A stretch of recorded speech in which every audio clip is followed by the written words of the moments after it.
घेऊया की page number 159. जॉर्जियातून काही लोक टस्केगी शाळेला भेट द्यायला आले होते. अर्थात डॉक्टर कार्व्हरांना बघायची उत्सुकता त्यांना होतीच. ते त्यांच्या प्रयोगशाळेत घुसले. त्यांच्या उपस्थितीची दखल न घेता सार्वजनिक बागेत फिरावं तसं फिरू लागले. बेजबाबदारपणे उपकरणं हाताळू लागले.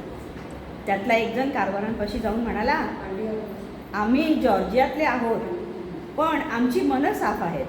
आम्ही तुम्हाला भेटायला आलो आहोत. सद्गृहस्थ हो, तुमच्या वागण्याने माझं मन एवढं बधीर झालं आहे की मला तुमचं बोलणं समजत नाही. आणि ते तिथून निघून गेले. नंतर डॉक्टरांच्या सहाय्यकाने त्यांच्या त्या तुटक उत्तराविषयी त्यांना टोकलं तेव्हा ते म्हणाले, ते बघे प्रामाणिक नव्हते आणि मी काही शोभेची वस्तू नव्हतो. डॉक्टर कार्व्हर यांच्या व्याख्यानांचे दौरे म्हणजे परस्पर विरोधी अनुभवांचं पर्वच.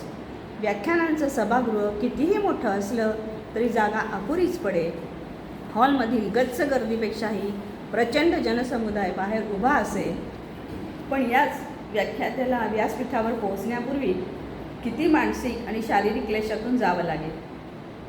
जरा कुठे डोकं टेकावं म्हटलं तर कोणी थारा देत नसे.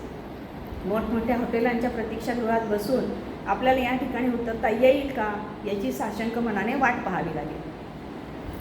डॉक्टर वॉशिंग्टन यांच्या मृत्यूनंतर त्यांची जागा डॉक्टर कार्व्हर यांनी घेतली. तेव्हा संस्थेच्या कामाची माहिती देण्यासाठी, व्याख्यानासाठी, फंड गोळा करण्यासाठी, संशोधनासाठी त्यांना अनेक वेळा टस्केगीच्या सुरक्षित जगाबाहेर पडावं लागेल.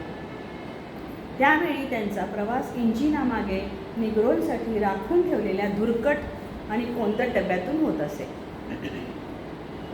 पुढे पुढे त्यांच्या संशोधनाचा विद्वत्तेचा बोलबाला होऊ लागल्यावर त्यांच्यासाठी वेगळी सोय करण्यात आली. तीही गुपचूप, गाजावाजा न करता. कारण या सवलतीचा सुगावा बाहेर लागला तर स्वागत करायला वर्णद्वेष्टे हातात दगडगोटे घेऊन तयार होतेच. वर्णद्वेषाच्या तडाख्यात सापडू नयेत म्हणून डब्याबाहेर न डोकावण्याची, दारा खिडक्यांचे पडदे ओढून घेण्याची खबरदारी त्यांना घ्यावी लागेल. या चोरीलपीमुळे प्रवास 3-4 दिवसांचा असे तेव्हा डॉक्टर कार्व्हर फार कंटाळत. साधी तहानसुद्धा त्यांना सार्वजनिक पाणपोईंवर भागवता येत नसे. कृष्णवर्णियांसाठी राखून ठेवलेल्या पाणपोईवरच त्यांना जावं लागेल. एखादी सभा 2ऱ्या-3ऱ्या मजल्यावर असे तेव्हाही नोकरवगैरेच्या जिन्याचाच वापर करून खाली यावं लागेल आणि राखीव पाणपोईवर जावं लागेल. किती भयानक आहे ना. एवढा मोठा माणूस जगाला असं करणारा आपण किती म्हणजे. लवकरच ते आणखी एक गोष्ट शिकले. भाषणाला जाण्यापूर्वी पोटात थोडंफार ढकलायची सवय स्वतःला लावून घेणं. न पेक्षा उपाशी पोटी व्यासपीठावर बसण्याची तयारी ठेवणं. जिथे पेलाभर पाणी मिळण्याची मारामार तिथे जेवणाची दखल कोण घेणार. एवढ्या मोठ्या ज्येष्ठ वैज्ञानिकाची ही परवड, तर सर्वसामान्य निग्रोंच्या व्यथा काय वर्णाव्यात. त्यांची होत असलेली उपेक्षा कार्व्हरला जाणवेल, पण ते मुकाट राहत. स्वतःच्या कल्याणाचा डॉक्टर कार्व्हरने कधी विचारच केला नव्हता, पण 4 चौघात अपमानित होण्याचा प्रसंग मात्र त्यांनी जाणीवपूर्वक टाळले. त्यांच्यासमोर त्यांच्या कार्याचा गौरव केला जाईल. तुमच्या लोकांसाठी असं काम करताना तुम्हाला किती आनंद होत असेल नाही. माझ्या मार्गातील एक जरी दगड तुम्ही बाजूला केला असता तरी माझा मार्ग किती सुकर झाला असता. डॉक्टर कार्व्हरांचं मौन उत्तर असेल. कित्येकदा नवख्या शहरात त्यांना भर उन्हात रस्ते तुडवावे लागत, कारण सर्वच हॉटेलातून निग्रोंना प्रवेश नसे. ही मानहानी टाळण्यासाठी त्यांना किती शारीरिक आणि मानसिक यातना भोगाव्या लागल्या असतील.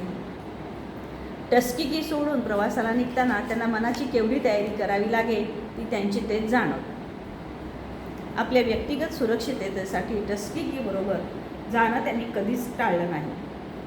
पण बाहेरच्या जगातील वर्णविखारांचं मात्र त्यांना मनस्वी वैषम्य वाटे. ते फार व्यथित होत. असं सारं असूनही शरीरानं जोपर्यंत साथ दिली, प्रवास झेपावला, तोपर्यंत त्यांनी आपल्या कर्तव्याच्या आड कोणतीही वैयक्तिक गोष्ट कधीच येऊ दिली नाही. अंधारात दीप उजळण्याची संधी कधीच सोडली नाही. जास्तीत जास्त वर्णद्वेष आणि कमीत कमी साक्षरता असलेल्या मिसिसिपी राज्यातही त्यांनी YMCAच्या मदतीने व्याख्यानांचा दौरा काढला.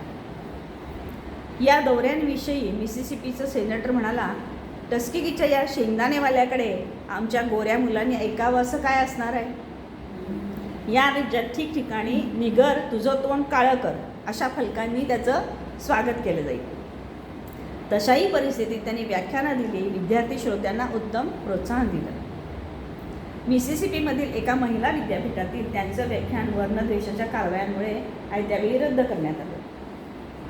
संयोजकांनी त्याऐवजी एका निग्रो स्कूलमध्ये बैठक आयोजित केली. या बैठकीला आपल्या विद्यार्थ्यांनी हजर राहू नये असा गौरवर्णी यांच्या शाळा प्रमुखांनी फतवा काढला. झाल्या प्रसंगानं वैषम्य वाटलेल्या विद्यार्थ्यांनी आपल्या शाळा वृत्तपत्रात डॉक्टर कार्वर यांची जाहीरपणे क्षमा मागितली.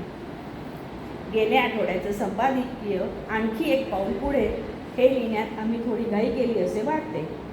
ते संपादकीय लिहिताना दक्षिणेचा दृष्टिकोन विशाल झाला आहे असे आम्ही गृहीत धरून चाललो होतो. वर्णद्वेष इतिहास जमा झाला आहे असे आम्ही समजत होतो. वस्तुस्थिती तशीच असती तर आम्हाला आनंद वाटला असता आणि तशी स्थिती वस्तुतः असायलाच हवी, पण नाही.